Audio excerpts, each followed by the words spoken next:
Apocryphal Esther chapter 11. 1 In the 4th year of the reign of Ptolemy and Cleopatra, Dositheus, who said he was a priest, and of the Levitical race, and Ptolemy his son brought this letter of Purim, which they said Lysimachus the son of Ptolemy had interpreted in Jerusalem. 2 In the 2nd year of the reign of Artaxerxes the Great, in the 1st day of the month of Nisan, Mordecai the son of Jair, the son of Simei, the son of Cis, of the tribe of Benjamin, a Jew who dwelt in the city of Shushan, a great man and among the first of the king's court, had a dream. For now he was of the number of the captives, whom Nebuchadnezzar king of Babylon had carried away from Jerusalem with Jehoiakim king of Judah. 5 And this was his dream: behold, there were voices, and tumults, and thunders, and earthquakes, and a disturbance on the earth. 6 And behold, 2 great dragons came forth ready to fight against one another. 7 And at their cry all nations were stirred up to fight against the nation of the just. 8 And that was a day of darkness and danger, of tribulation and distress, and great fear on the earth. 9 And the nation of the just was troubled, fearing their own evils, and was prepared for death. 10 And they cried to God, and as they were crying, a little fountain grew into a very great river, and abounded into many waters. 11 The light and the sun rose up, and the humble were exalted, and they devoured the glorious. 12 And when Mordecai had seen this, and arose out of his bed, he was thinking what God would do, and he kept it fixed in his mind, desirous to know what the dream should signify. Chapter 12. 1 And he abode at that time in the king's court with Bagatha and Thura, the king's eunuchs, who were porters of the palace. 2 And when he understood their designs, and had diligently searched into their projects, he learned that they went about to lay violent hands on King Artaxerxes, and he told the king thereof. 3 Then the king had them both examined, and after they had confessed, commanded them to be put to death. 4 But the king made a record of what was done, and Mordecai also committed the memory of the thing to writing.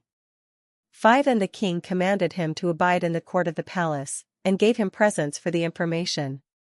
6 But Haman, the son of Ammedatha the Bugite, was in great honor with the king, and sought to hurt Mordecai and his people, because of the 2 eunuchs of the king who were put to death. Chapter 13. 1 And this was the copy of the letter: Artaxerxes the great king who reigns from India to Ethiopia, to the princes and governors of the 127 provinces that are subject to his empire, greetings. 2 Whereas I reigned over many nations, and had brought all the world under my dominion, I was not willing to abuse the greatness of my power, but to govern my subjects with clemency and leniency, that they might live quietly without any terror, and might enjoy peace, which is desired by all men.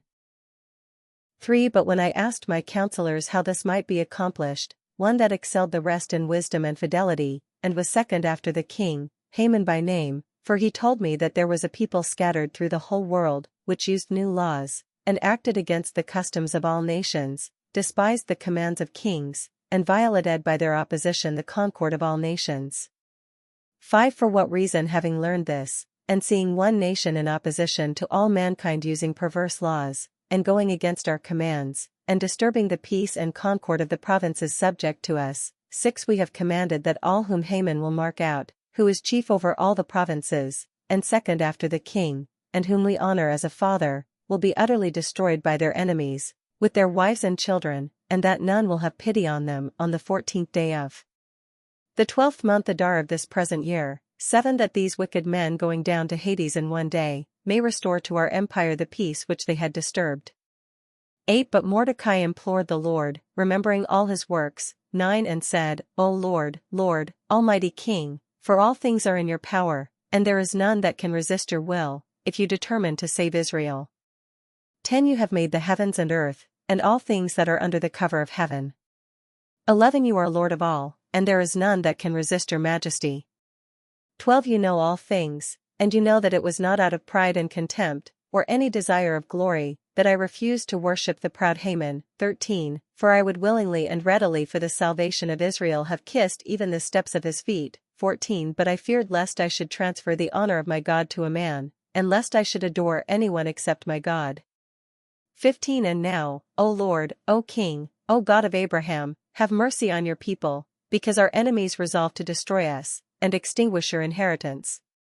16 Do not despise your portion, which you have redeemed for yourself out of Egypt.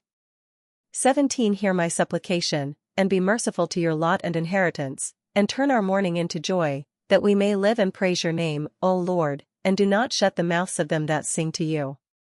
18 And all Israel with like mind and supplication cried to the Lord, because they saw certain death hanging over their heads. Chapter 14. 1 Queen Esther also, fearing the danger that was at hand, had recourse to the Lord.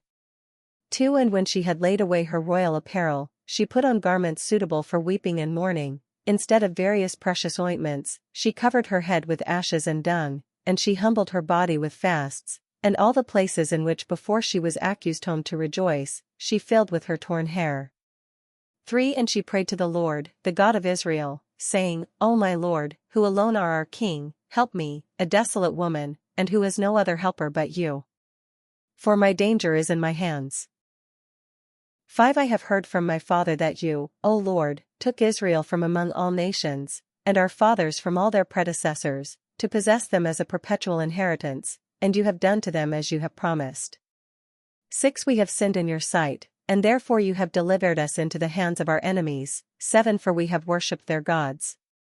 You are just, O Lord. 8 And now they are not content to oppress us with most hard bondage, but attributing the strength of their hands to the power of their idols. 9 They design to change your promises, and destroy your inheritance, and shut the mouths of them that praise you, and extinguish the glory of your temple and altar. 10 That they may open the mouths of nations, and praise the strength of idols, and magnify a carnal king forever. 11 Do not give, O Lord, your scepter to them that are nothing, lest they laugh at our ruin, but turn their counsel on themselves, and destroy him that has begun to rage against us. 12 Remember, O Lord, and show yourself to us in the time of our tribulation, and give me boldness, O Lord, King of gods, and of all power. 13 Give me a well-ordered speech in my mouth in the presence of the lion, and turn his heart to the hatred of our enemy, that both he himself may perish, and the rest that consent to him. 14 But deliver us by your hand, and help me, who has no other helper, but you, O Lord, who has the knowledge of all things. 15 And you know that I hate the glory of the wicked, and abhor the bed of the uncircumcised, and of every stranger. 16 You know my necessity, that I abominate the sign of my pride and glory, which is on my head in the days of my public appearance, and detest it as a menstruous rag, and do not wear it in the days of my silence. 17 And that I have not eaten at Haman's table, nor has the king's banquet pleased me, and that I have not drunk the wine of the drink offerings. 18 And that your handmaid has never rejoiced, since I was brought here to this day, but in you, O Lord, the God of Abraham. 19 O God, who is mighty above all, hear the voice of them that have no other hope, and deliver us from the hand of the wicked, and deliver me from my fear. Chapter 15. 1 And he, Mordecai, commanded her to go to the king, and petition for her people, and for her country. 2 Remember, he said, the days of your low estate, how you were brought up by my hand, because Haman, the second after the king, has spoken against us to put us to death. 3 And you must call on the Lord, and speak to the king for us, and deliver us from death. 4 And on the third day she laid away the garments she wore, and put on her glorious apparel. 5 And glittering in royal robes, after she had called on God the ruler and Savior of all, she took 2 maids with her. 6 And she leaned on one of them, as if for delicateness and excessive tenderness she were not able to bear up her own body. 7 And the other maid followed her lady, bearing up her train flowing on the ground. 8 But she with a rosy color in her face, and with gracious and bright eyes, hid a mind full of anguish, and exceeding great fear. 9 So going in she passed through all the doors in order, and stood before the king, where he sat on his royal throne, clothed with his royal robes, and glittering with gold, and precious stones, and he was terrible to behold. 10 And when he had lifted up his countenance, and with burning eyes had shown the wrath of his heart, the queen sunk down, and her color turned pale, and she rested her weary head on her handmaid. 11 And God changed the king's spirit into mildness, and all in haste and in fear he leaped from his throne, and holding her up in his arms, until she came to herself, caressed her with these words. 12 What is the matter, Esther? I am your brother, do not fear. 13 You will not die, for this law is not made for you, but for all others. 14 Come near then, and touch the scepter. 15 And as she held her peace, he took the golden scepter, and laid it on her neck, and kissed her, and said, Why do you not speak to me? 16 She answered, I saw you, my lord, as a messenger of God, and my heart was troubled for fear of your majesty. 17 For you, my lord, are very admirable, and your face is full of graces. 18 And while she was speaking, she fell down again, and was almost in a swoon. 19 But the king was troubled, and all his servants comforted her. Chapter 16. 1 The great king Artaxerxes, from India to Ethiopia, to the governors and princes of 127 provinces, which obey our command, sends greetings. Too many have abused to pride the goodness of princes, and the honor that has been bestowed on them. 3 And not only endeavor to oppress the king's subjects, but not bearing the glory that is given them, take in hand to practice also against them that gave it. For neither are they content not to return thanks for benefits received, and to violate in themselves the laws of humanity, but they think they can also escape the justice of God who sees all things. 5 And they break out into such great madness, as to endeavor to undermine by lies such as observe diligently the offices committed to them, and do all things in such manner as to be worthy of all men's praise. 6 While, with crafty fraud, they deceive the ears of princes that are well-meaning, and judge of others by their own nature. 7 Now this is proved both from ancient histories, and by the things which are done daily, how the good designs of kings are depraved by the evil suggestions of certain men. 8 For what reason we must provide for the peace of all provinces. 9 Neither must you think, if we command different things, that it comes from the levity of our mind, but that we give sentence according to the quality and necessity of times, as the profit of the commonwealth requires.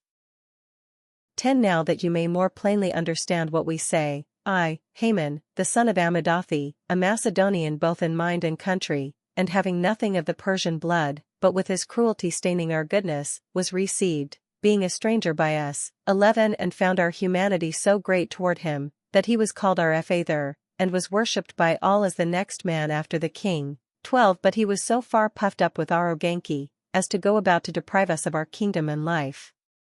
13 For with certain new and unheard of devices he has sought the destruction of Mordecai, by whose fidelity and good services our life was saved, and of Esther the partner of our kingdom, with all their nation. 14 Thinking that after they were slain, he might work treason against us left alone without friends, and might transfer the kingdom of the Persians to the Macedonians. 15 But we have found that the Jews, who were by that most wicked man appointed to be slain, are in no fault at all, but to the contrary, use just laws. 16 And are the children of the highest and the greatest, and the ever-living God, by whose benefit the kingdom was given both to our fathers and to us, and is kept to this day. 17 For what reason? Know that those letters which he sent in our name are void and of no effect. 18 For which crime both he himself that devised it, and all his relatives hang on gallows, before the gates of this city Shushan, not us, but God repaying him as he deserved. 19 But this edict, which we now send, will be published in all cities, that the Jews may freely follow their own laws. 20 And you will aid them that they may kill those who had prepared themselves to kill them, on the 13th day of the 12th month, which is called Adar. 21 For the Almighty God has turned this day of sadness and mourning into joy to them. 22 For what reason you will also count this day among other festival days, and celebrate it with all joy, that it may be known also in times to come. 23 That all they who faithfully obey the Persians, receive a worthy reward for their fidelity, but they that are traitors to their kingdom, are destroyed for their wickedness. 24 And let every province and city, that will not be partaker of this solemnity, perish by the sword and by fire, and be destroyed in such manner as to be made unpassable, both to men and beasts, for an example of contempt and disobedience.